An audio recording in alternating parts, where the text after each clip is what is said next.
Good morning and welcome to the Monday Morning Marketing Podcast. I'm Esther. And I'm Melanie. And today we're joined by Tara Gilleece, PR consultant of Gilleece Communications, and we're talking about PR. Welcome, Tara. How are you? I'm good, thanks. Thanks for having me on, ladies. You're more than welcome. So PR, public relations, what is it and why do we need it?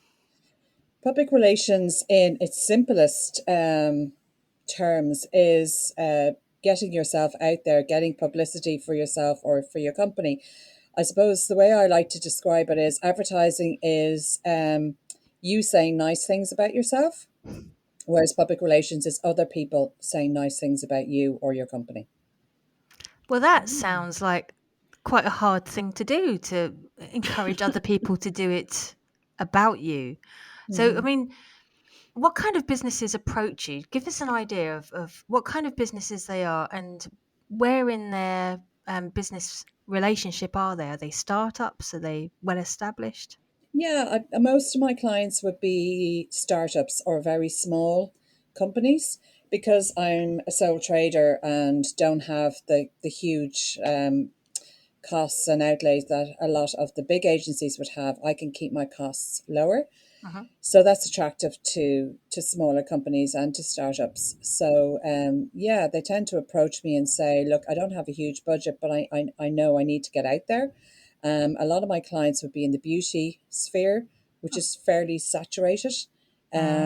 So my job really is just to dig deep, get to the bottom of what the company is about, find out more about the founder. Why did they set up the company? What makes them different? What's their unique selling point? What are their products like? What's the price point? And why should a beauty journalist write about them? So it's a combination of all the things that we've talked about in the past: USPs, understanding your customer avatar, understanding your audiences and where they're located, and the stage of buying, and so how do you take this complete startup and make something of them when they frankly don't know what they're doing themselves right at the very beginning anyway? Yeah, I mean, I suppose it's having the conversation first of all and finding out a bit more about the client and what makes them tick. And from there, it's really putting together a press release which kind of includes information on them and on their company and on their products. If it is a product, or if it's, not a product, then if it's something else entirely. So yeah, it's just about trying to dig deep and get to the crux of what the company or the person is about. Okay, so you mentioned press release there. Would that then be traditional marketing, traditional media, or would those press releases end up online? How could they use that for as part of their social media? What is a press release, just a one and done sort of deal? Yeah, Or no, well, the press release now, I mean, when I started off in PR, God, 30 years ago now, you'd write a press release, print it out. We had mail merge. You had to put everything addressed to an editor, put it in an envelope addressed to the editor, and everything would be couriered to the newspapers. Okay, so one thing I wanted to ask, because you just mentioned you've got a short amount of time in this particular field, just a couple of years. just 5 minutes. Yeah, I'm a baby. So how has communication changed? Apart from the fact I can't actually say the word, how has communication changed, and do you think it's changed for the better? Yes and no. I know that's not a straightforward answer, but yes, in that, there's so many more opportunities to get your name out there in terms of you've got newspapers, magazines, TV, radio, you've now got podcasts, you've got influencers, you've got e-magazines. Whereas when I started, it was newspapers, magazines, radio, regional papers. So it's got So more complex, it's basically. got more complex in that it's so saturated, it's kind of difficult to get your voice out there. Whereas back in the day, it was easier because it was a much smaller circle of people you were trying to contact. So, can small businesses do this themselves? Like, is there a Yeah, way for them to just release a press release and it be published? Or, do you have the contacts and the know-how and, why should they come to you and why should they do it themselves? okay, that's a good question. It's not brain surgery, as somebody said to me one time. I said, yeah, okay, right. I've just spent a year in college studying it and 3 years before that doing another degree, but that's besides the point. Um, it really People are isn't mean. that difficult if you can write. If you're someone who happens to be making skin creams, but you're an excellent communicator and you can write well, go for it. What I would say though is a lot of companies, when they're talking about themselves, they can't see the wood for the trees. Mm. Whereas I can be a lot more objective about them and their proposition. Also, they don't have the context. I've spent years putting together databases of features editors, health editors, business editors, science editors, you name it. And they would, a lot of them, not all of them, but a lot of them would recognize my name when it comes through the email. And believe me, they get, some of them would get between 200 and 500 emails a day just from PR companies. That's a Um, lot. so it's a lot. So if they don't recognize your name, Yeah, they'll so just skip through it. Or, yeah, it'd be like also a shooting lot. for the stars, and Hmm. not really aiming if they were to do it themselves and just Yeah, pull a name out of the yellow pages or golden pages or whatever it's called. absolutely. A lot of the time as well, when you're talking about yourself, apart from not being objective, companies can be too pluggy, too product driven. And newspaper editors will just put that straight in the bin because, as far as they're concerned, that's an ad. Yeah, and ads you have to pay for. Hmm.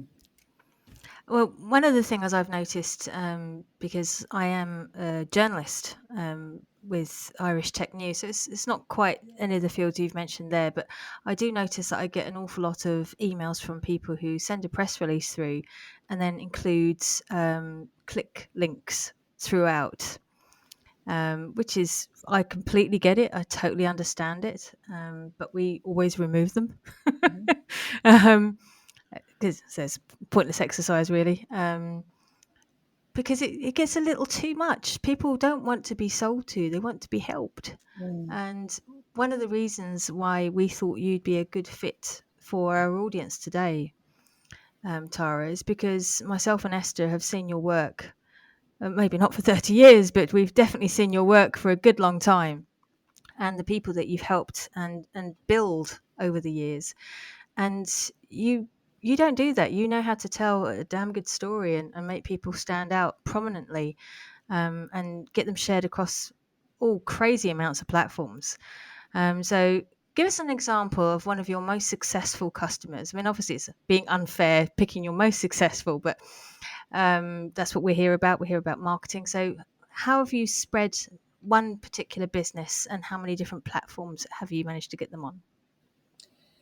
Um, Gosh, you put me on the spot now. I've worked with a lot of companies over the years. One of my most memorable accounts, I suppose, back in the day was I worked with the Department of Health and Children on their breastfeeding campaign.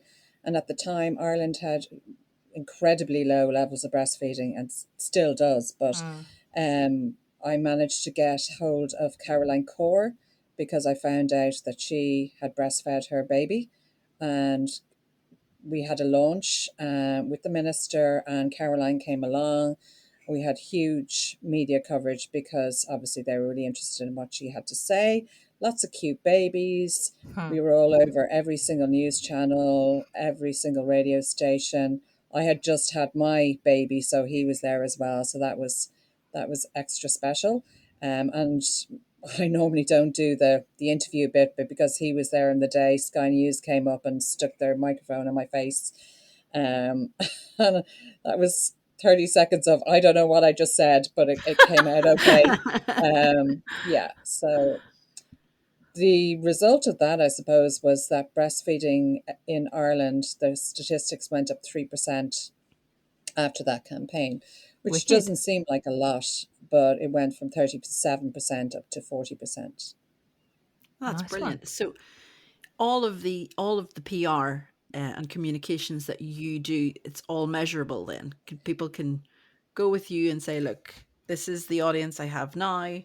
I want to reach, a national audience. I want to be on national television and at prime time."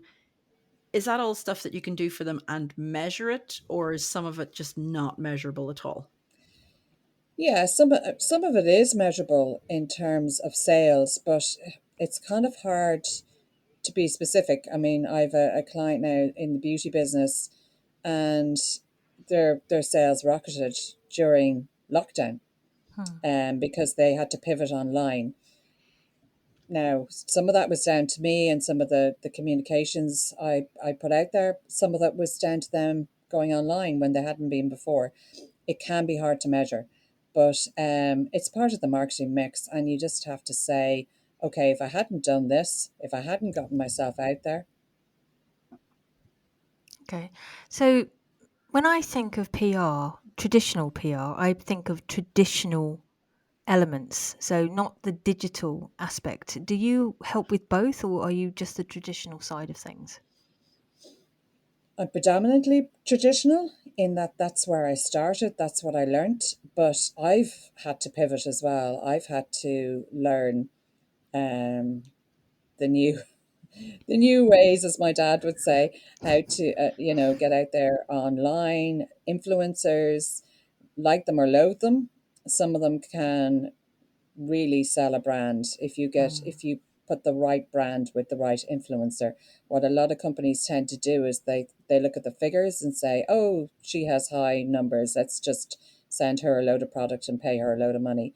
It's not that easy. You need to match your product with the right influencer who will be passionate about your brand and not be marketing your competitor in the next breath. So that's Brill- important. Brilliant advice. Brilliant Mm. advice there. Um, so we've all heard the expression "no PR is bad PR." Is that right? No publicity is bad publicity. Yeah. No, I wouldn't necessarily agree with that. I mean, you don't want to write up that your product has chemicals in it if you're a natural skincare brand. So that could be very, very damaging to your brand, to your company. Um, I And suppose it would get you out there. do you do Pardon? damage control as well? Yeah, I Like if do. I mean, something what? goes badly wrong. Yeah, that would be crisis PR.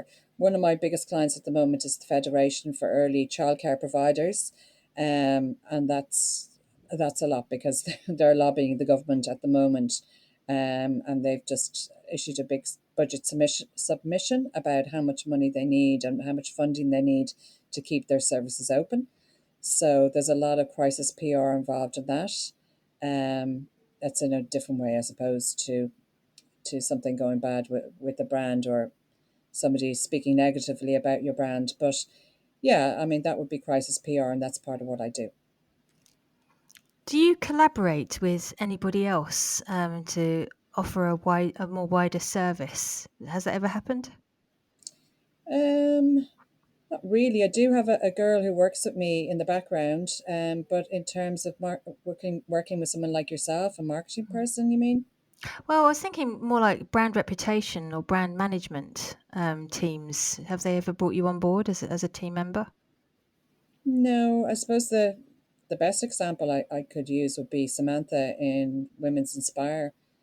She's kind of brought me in to win as her media communications expert, and I've worked with a lot of the ladies in there to help them get their message and their brand out there. Yeah, so that's Samantha Kelly, also known as Tweeting Goddess on Twitter, Yes, who's responsible for an awful lot of what's happening today. yes, indeed. Yes. It's like 6 degrees of separation. Everyone knows Samantha. Absolutely, here in Ireland, yes. Yeah. Yeah. So, is there any one magic formula that we can help people with their PR? Is there any sort of mic drop moment that we can give our listeners from you? Yeah, as I said, just try and look objectively about your product, and just not be too pluggy, or write it as an ad. Media don't talk about products, they talk about people, they talk about stories. They're looking for an angle, looking for a news hook. Um, so, for example, if again, I'll go back to skincare, if your brand cures eczema and it's National Eczema Day, then that's getting a link in there, that's getting something newsworthy. I have a client who is in the supplements sphere, and it's not the most sexy thing out there, but they are an iron supplement. They provided the iron to the athletes going to the Olympics in Tokyo recently, especially the female athletes who suffered really badly during their period Hmm. because their iron levels dropped dramatically, and therefore they were less productive, tired, lethargic. So this company provided the iron for these women, and sending out the press release on its own. It didn't get many hits, but when I got one of the athletes to talk about it, she was on Ireland AM recently, and they loved her story because it was the human element, it was the Yeah, human voice. definitely. So that's definitely the angle to go for, is the human angle. If possible, get someone else to write about your business. It Yeah, could even be your next door neighbor if they've tried your product or service.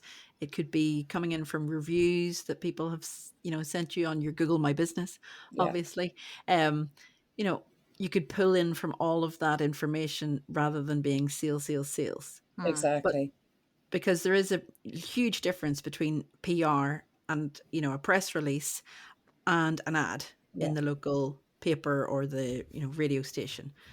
But is there one that, like, is there one media that would bring in more ROI than others? Like, if you're on national TV, is that more appealing than being in the in the national newspaper, or are they both on a level? Or I suppose TV or radio would be more impactful because, the audience is wider.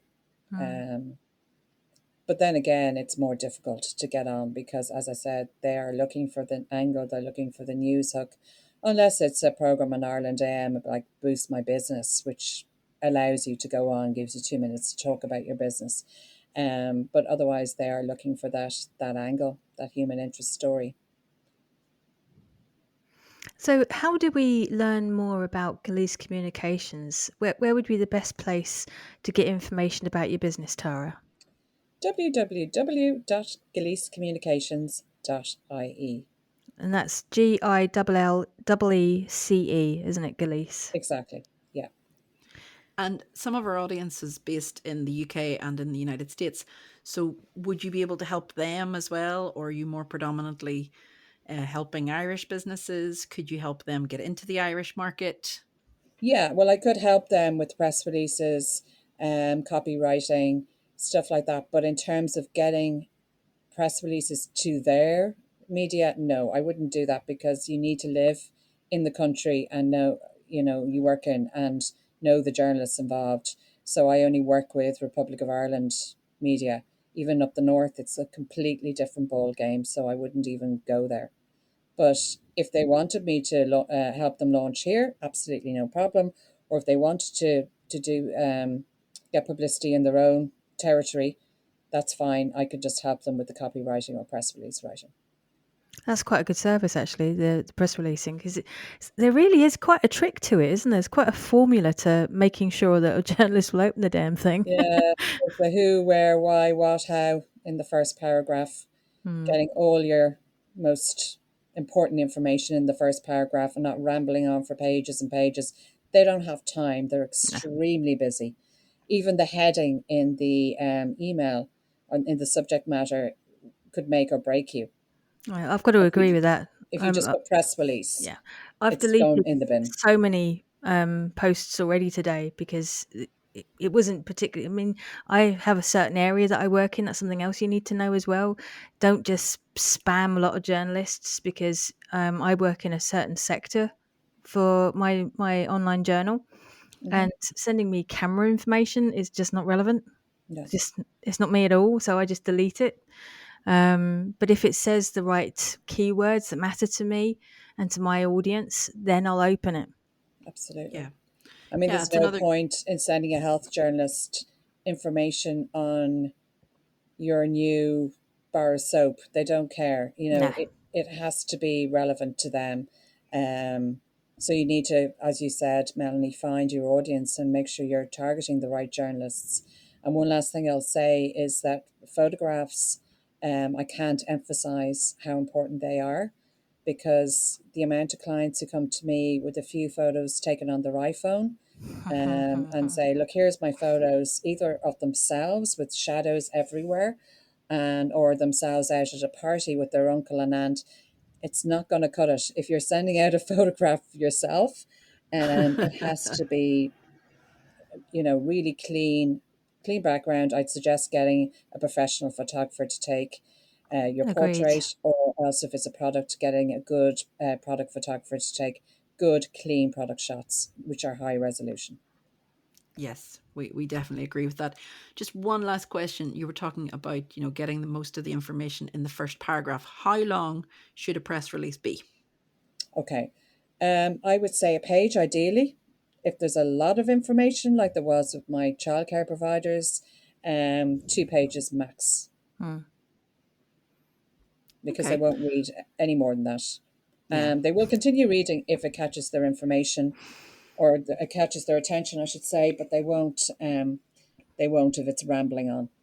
I mean, always attach a website, because if they want to learn more, they can just click on the link and we can go and view the website in greater detail. I've done that before.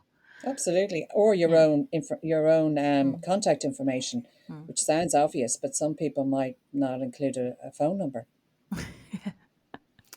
It's always good to include the obvious. Yeah. Tara, it's been wonderful. Thank you so much for coming and giving us your time and your information and your nuggets of gold, all about PR, press releases, communications. Do get in touch with Tara if you have any other questions, and we'll be back next week with more Monday Morning Marketing. Bye bye. Thank you. Bye bye. Bye for now.